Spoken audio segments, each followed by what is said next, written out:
that natural one? Yep, it's natural one. Oh no, not him! Jim! I'll avenge you. My bestest friend, Jim. Are you just gonna yeet this body across the field?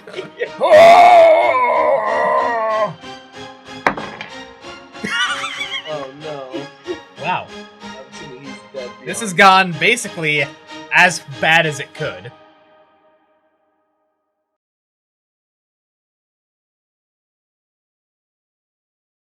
A quick 5-second heads up, this episode has this in it. You've been warned. Previously, on the Pridefall Campaign, the group escaped the Eternal Ruins, but not unwounded. Outside, they ran into a stranger in distress, they rescued the stranger, dressed in Imperial-like armor, and now they have questions. You caught up now? Aight. Cool. So, this guy, this stranger, turns around to face you as you all approach him. He takes the large sword he has, and he sheaths it. He kneels down on one knee, bows, and goes, "I thank you, dear gentlemen." He stands back up. "Sir Marcus of England, at your service." Oh, a pleasure to meet you. I'm Feldriston, and... Hello, Sir Marcus. I'm Cornelius. We'll use it. Rornrema. Well, it is a pleasure to meet you, the adventurers who have left the village of Prufen. I have come here seeking you in hopes that I can aid you on your adventure into the Eternal Ruin as a knight of the Gratian Empire. There is no more Can I- Eternal Ruin. Can I roll like a sense motive on him saying he's a knight Gratian Empire. of the Gratian Empire? Yeah, go ahead and roll sense motive. Looking at him. the armor. Yeah. 22. 22. From what you can tell, he's telling the truth. Oh, well, we appreciate wanting to help, but we've already searched the ruin, and unfortunately, opening the door caused the structural integrity to kind of fall apart. It's a little disintegrated now. That is quite unfortunate. But it is a knight's duty to support and help those around. I will escort you back to the village. That'd be most wonderful. Is there anything else I can do for you? I have a question for you. Yes, Sir Cornelius. That's correct. Do you know much about weapons? Weapons? I know a thing or two. Could you take a look and try to identify this weapon that I picked up? Well, I can certainly try. Which weapon do you hand him? The unknown weapon. Oh my! I've never seen anything quite like it. I have no idea what this is, but it's certainly a sword of some sort. A very fine weapon. Thank you for the information.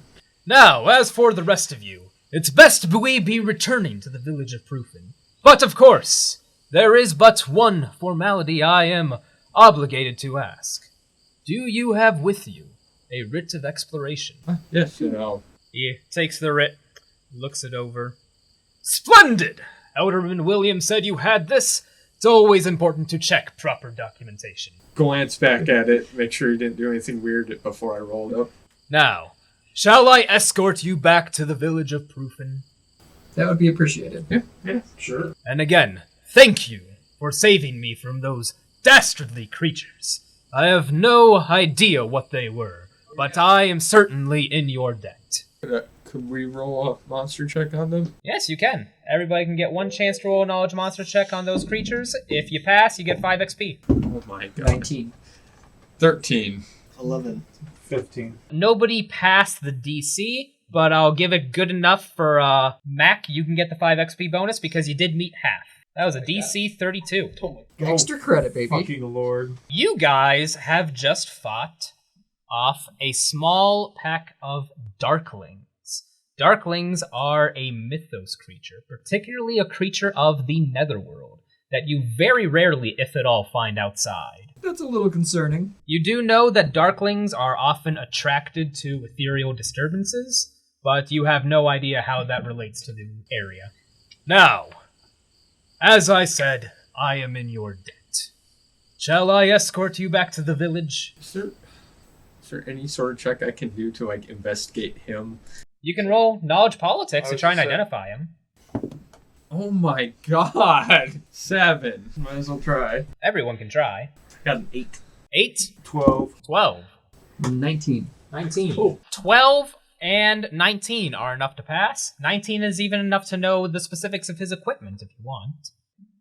Both of you, actually, after spending some time looking over the man's appearance, his rack shack equipment, you actually recognize the man you're talking to. You've never met him before, but there are certainly plenty of stories of the Knight of Fukel. The Knight of Fukel is Sir Marcus of England. He is a person who was appointed a knighthood in Gratia and is largely considered a disgrace of a knight and the laughingstock of the Gratian Empire. So he was knighted as a joke? Kind of. What happened is that he had saved Empress Philippa Valsteyer's son in a absolute freak chance encounter. He was offered any one thing of his deepest desire, and he chose a knighthood. He comes from a nothing backwater village. He comes from no wealth, no renown. And while the Empress agreed to grant him a knighthood, she did not grant him any of the funding, the equipment, the lands, the titles, only the actual knighthood itself and the power that comes with it. Amongst the Gratian Empire, he's basically viewed as a joke of a knight. All of his equipment is of worn or damaged quality. It's clearly stuff that he has either found or bought with scraps himself. He's doing great. Oh, actually, do you two want to pass that information on to the others? Those two don't know it. Not yet. I'll keep it to myself. Do you have a peg for my leg? Fortunately, I do not. However, if I can return to the city of Sudanine, I would be happy to return the favor for saving my life by paying for your surgical costs to give you a new leg. Well, that would be immensely appreciated. Back to the village we go. So, you guys begin making your way back through the dense woodlands, taking what winding paths you have to avoid the areas that are unpassable. And as you're making your way, you notice that there's a bit of a light back off in far in the distance in the direction you're heading. Bit of a light smoke? A little bright light and smoke off in the distance. Really peers through in the night. Is it just me, or is that, like, exactly in the direction where the village was? Everybody roll perception. Oh, boy. Oh, Seemed God. Like more of a 4. Betty to me. 4? 11. 11? That is 30.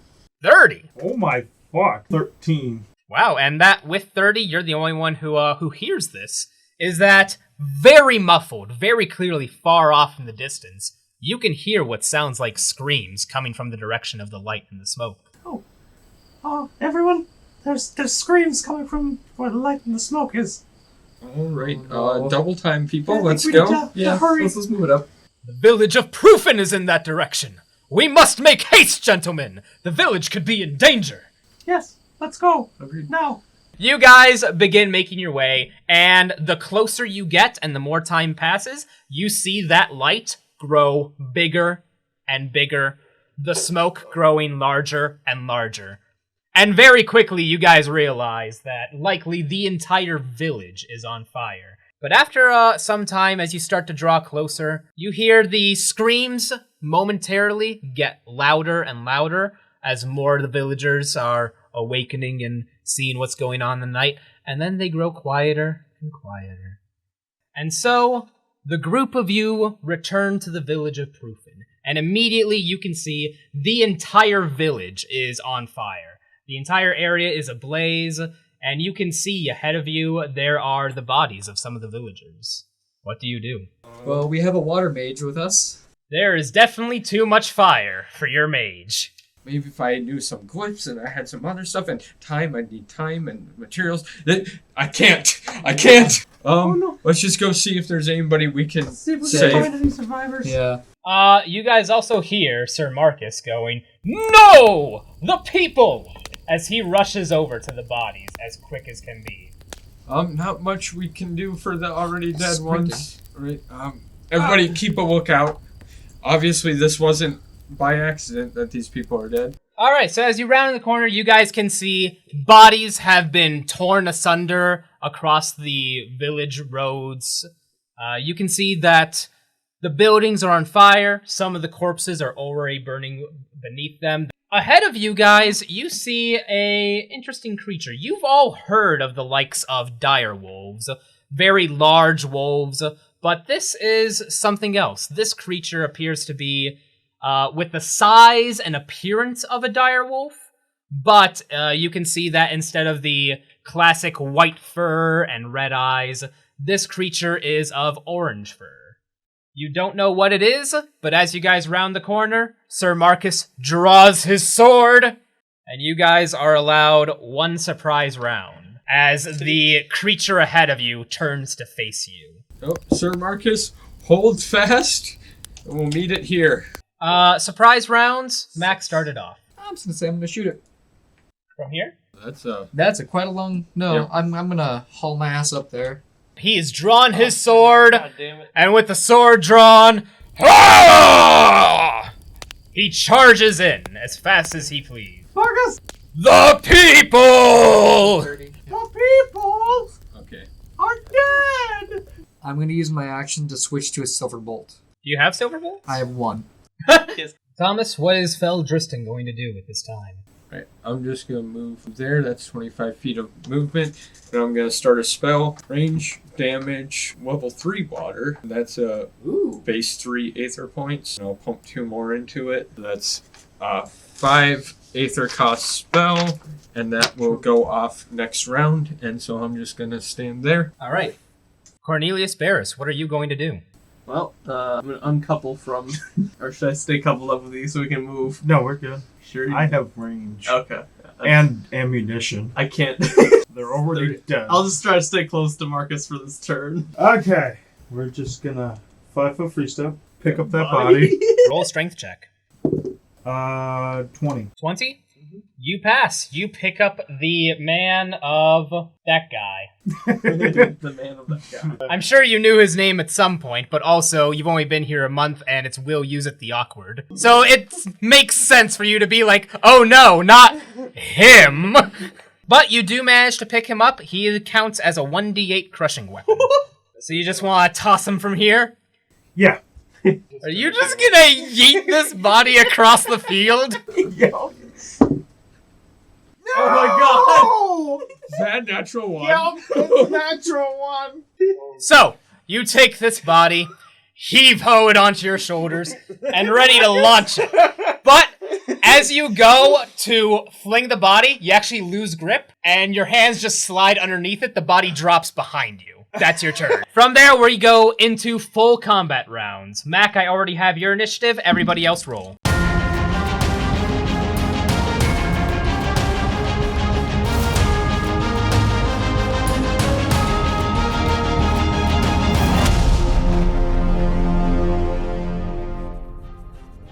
And from there, we return into full combat rounds. To start off, it is the creature. This creature, it takes a few steps over to the side. It's walking pretty calmly. It seems to be checking you guys out. Before it lets out a howl. After that, it then goes to Cornelius. Start dragging bodies to me. I'm actually gonna make a knowledge monsters check. That's Ooh. 18. 18. You don't know any of the strengths, weaknesses, or abilities, but you have identified the creature successfully. And you pass this information to the rest of the party as part of your turn, as part of the action to do it in combat. You've actually identified the creature as a polymorphic creature known as a kitsune. A kitsune is a native creature to the Umbral Marshes east of the mountains.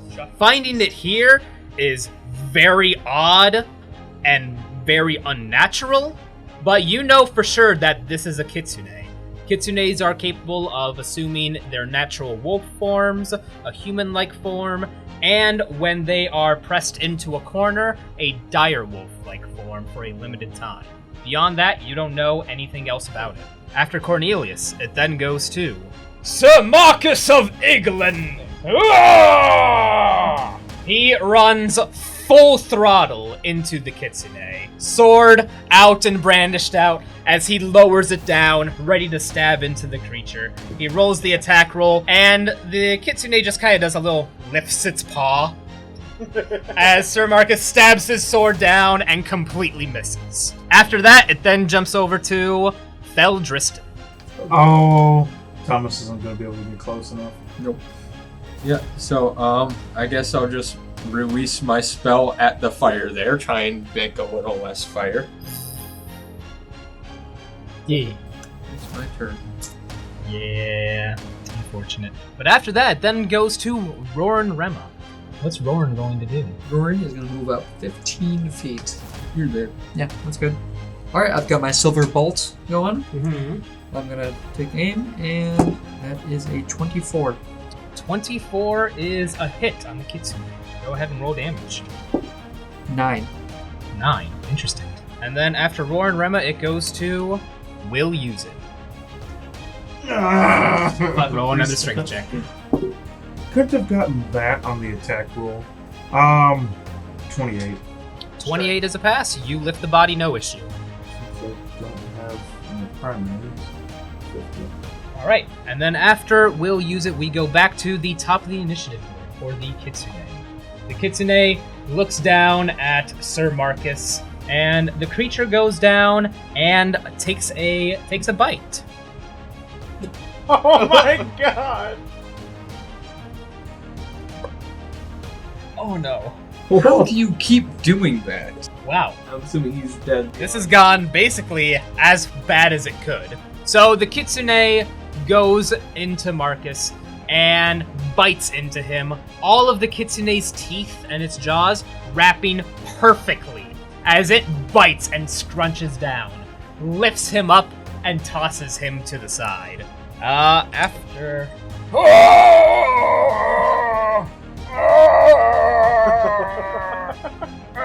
And then it goes over to Cornelius Barris. The good news is he's He's not alive. dead. Well, the bad news is he's very far away. 30. I can't do anything from here. You can use your primary action to do anything a secondary action would do. So you can keep moving. Yeah, but then I wouldn't be able to do anything once I got there. Are you doing anything otherwise? No. Good point. I'm going to stay on I would say on his right. this side, and I'm also going to put 5 feet of distance between us. Alright, after Cornelius Barris, it then jumps over to Sir Marcus of England. You can see him up close and personal now. You can see bite marks that dig into his flesh, but somehow have not killed him yet. He gets one knee up, the sword plunged into the ground, he props himself up, and he takes the sword out of the ground and yells, "For the people!" Holy shit! You're a monster! It then goes to Feldristan. He does not have enough of his turn to actually charge in right now. Feldristan, what are you going to do? Digging into your life more. I don't know if I want to. The only thing I've got. Not We have seconds. no idea how long much it's been, much health it has or anything like that. Also true. You also know that even in the Umbral Marshes, Kitsunes are very rare creatures, as they are largely coveted as good luck charms in hunting. That's terrible. You know what? Can I do like a perception check on like the bodies and see if it looks like they were killed by this kitsune? Yes, go ahead and roll perception. 6. 6. Luckily, the DC wasn't high for that. Very clearly, you can tell that every single body that's not burning in the fires has similar bite and thrash marks. Very clearly from the Kitsune. Okay. Look, I'm helping. At least we know it was that, and we're not killing a innocent thing. decoy. And then it goes to Roran Rema. What will you do? I'm going to reload and firing at the thing. This is also the steel bolt. Yeah, this is just a steel bolt. This is a, I can't do math, 21. 21. You're wrong here. Yeah, so it Plus should be one. plus Okay, so 14, not plus 23. 12. 23. And with that, you've launched your crossbow bolt, and it hits. Roll damage. 2. 2. Very interesting. That's a 0. There's a 0 on mine. That's a 10. That's a 10. 1d10. I'm learning a lot How today. did you get 2? Max damage! That's very different. There's a 0 on there. And with your second bolt flung at the Kitsune, this second bolt lands straight into the eye of the creature. And with that bolt, the creature just lets out or it slumps down, and you see the thing crunch, twist, and contort into a much smaller, actual wolf-sized form of itself. Is it actually dead? It is. Oh. You guys have killed the Kitsune. What do I do with this? Everybody gets 120 XP. Hey, hope you guys enjoyed that. If you want to see more, hit like and subscribe. And tell me, what are your thoughts on Sir Marcus of England so far? Do you trust him? Do you not trust him? Let me know in the comments below. Also, if you happen to be in the Twin Cities area, I'm doing live War and Aether demo days right now. If you want to know more, you can see more at facebook.com/WarAndAether. Get more details there on events and upcoming demo days. Stuff like that. So yeah, if you want to stop by, say hi, that'd be real neat. That'd be cool. Also, you can find me now on Twitter at WarAndAether, as well as there is a subreddit where you guys can chat, send memes, do shit like that. But that's all I got for today. I'll see y'all later.